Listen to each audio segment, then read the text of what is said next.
Hello दोस्तों, करण group में आपका स्वागत है। आज हम लोग अभ्यास प्रश्न को देखेंगे जो एग्ज़ाम व्यू में हमेशा पूछे जाते हैं। तो चलिए सेशन को शुरू करते हैं। पहला प्रश्न क्या कर रहा है? अपनी पुस्तक प्री हिस्टोरिका इंडिया में पाषाण काल के बारे में विस्तार से चर्चा की थी। इसके ऑप्शन हैं: A Stuart Piggott, B doctor Primrose, option C Percival Spear, option D Peterson. तो इसका राइट ऑप्शन हो जाएगा ए स्टुअर्ट पिंगट। 1950 में स्टुअर्ट पिंगट की पुस्तक प्री हिस्टोरिका इंडिया ने भारतीय प्रागैतिहासिक अध्ययन को नई दिशा दी। अगले प्रश्न को देखते हैं। विंध्य क्षेत्र के किस शिलाश्रय से सर्वाधिक मानव कंकाल मिले हैं? तो इनके ऑप्शन है: ए मुरहना पहाड़, ऑप्शन बी घघरिया, ऑप्शन सी बगही खोर, ऑप्शन डी लेखहिया। तो इसके राइट ऑप्शन हो जाएगा डी लेखहिया। विंध्य क्षेत्र के लेखहिया में सर्वाधिक 17 मानव कंकाल प्राप्त हुए हैं। अगले प्रश्न को देखते हैं। गुलाम का गुलाम किसे कहा गया था? इसके ऑप्शन है: A Mohammad Ghori, B Qutubuddin Aibak, option C Iltutmish, option D Balban. तो इसका राइट आंसर हो जाएगा सी इल्तुतमिश। इल्तुतमिश को एक गुलाम का दास कहा जाता था क्योंकि वह खुद गुलाम द्वारा खरीदा गया दास था। अगले प्रश्न को देखते हैं। जहांगीर ने मुख्यतः निम्नलिखित में से किस कला को संरक्षण दिया था? तो इनके ऑप्शन है: ए चित्रकला, ऑप्शन बी स्थापत्य कला, ऑप्शन सी मूर्ति कला, ऑप्शन डी संगीत कला। तो इसका राइट ऑप्शन हो जाएगा ए चित्रकला। जहांगीर ने मुख्यतः चित्रकला को संरक्षण प्रदान किया था। उसके समय मुगल चित्रकला अपने चरमोत्कर्ष पर पहुंची। अगले प्रश्न को देखते हैं। बौद्ध धर्म के निम्नलिखित संप्रदायों में से किस एक को बौद्ध धर्म का तांत्रिक संप्रदाय भी कहा जाता है? तो इनके ऑप्शन है: ए व्रजयान, option B Hinayana, option C Mahayana, option D उपरोक्त में से कोई नहीं। तो इसका राइट ऑप्शन हो जाएगा ए व्रजयान। बौद्ध धर्म के व्रजयान संप्रदाय को बौद्ध धर्म का तांत्रिक संप्रदाय भी कहा जाता है।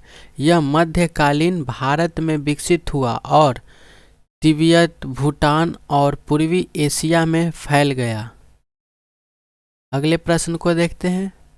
अशोक को बौद्ध धर्म का उपदेश किसने दिया था? तो इनके ऑप्शन है: A Brahmagupta, option B Upagupta, option C अश्वघोष, ऑप्शन डी विष्णुगुप्त। तो इसका राइट ऑप्शन हो जाएगा बी उपगुप्त। उपगुप्त भारत के एक प्रमुख बौद्ध भिक्षु थे। उपगुप्त के शिक्षक सनवास थे जो भगवान बुद्ध के शिष्य आनंद के शिष्य थे। संस्कृत ग्रंथ अशोकावदान की कुछ कहानियों के अनुसार वे मौर्य सम्राट अशोक के आध्यात्मिक गुरु थे।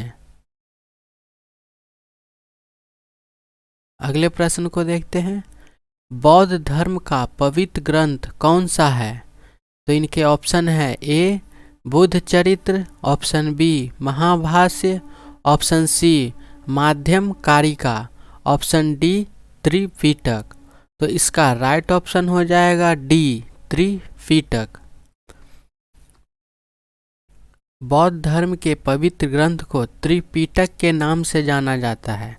पहला है विनय पिटक, दूसरा है सूत पिटक, तीसरा है अभिधम्म पिटक।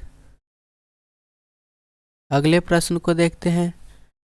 जैन धर्म के अनुसार 23वें तीर्थंकर कौन थे? तो इनके ऑप्शन है A Mahavir, option B Parshvanath, option C Ajitnath, option D Sambhavnath. तो इसका राइट ऑप्शन हो जाएगा बी पार्श्वनाथ। जैन धर्म के 23वें तीर्थंकर पार्श्वनाथ थे। अगले प्रश्न को देखते हैं। आजीवक धर्म का संरक्षण करने वाला शासक कौन थे? इनके ऑप्शन है A Bindusara, option B Ashoka, option C Kumaragupta, option D Chandragupta Maurya. तो इसका राइट ऑप्शन हो जाएगा ए बिंदुसार। अगले प्रश्न को देखते हैं। अच्छा, बिंदुसार आजीवक संप्रदाय को मानता था। इसकी स्थापना मखली पुत्र गौसाल ने की थी। यहाँ से दो क्वेश्चन बन जाते हैं। आजीवक संप्रदाय की स्थापना किसने किया था? तो मखली पुत्र गौसाल। अगले प्रश्न को देखते हैं। निम्नलिखित घटनाओं को कालानुक्रम में व्यवस्थित कीजिए और नीचे दिए कूटों में से सही उत्तर चुनिए। तो पहला है साइमन कमीशन की नियुक्ति, दूसरा है जलियांवाला बाग हत्याकांड, तीसरा है महात्मा गांधी का दांडी मार्च, ऑप्शन चौथा है फिरोज शाह मेहता। तो पहले क्या आया था? पहले कालानुक्रम, तो पहले काल में फिरोज शाह मेहता की मृत्यु। सेकंड में क्या है? तो जलियांवाला बाग। थर्ड में क्या हो जाएगा? साइमन कमीशन की नियुक्ति। और फोर्थ में क्या हो जाएगा? तो थ्री क्या है? महात्मा गांधी का दांडी मार्च, जो कि फिरोज शाह मेहता की मृत्यु 1915 में हुआ था और जलियांवाला बाग 1919 में हुआ था।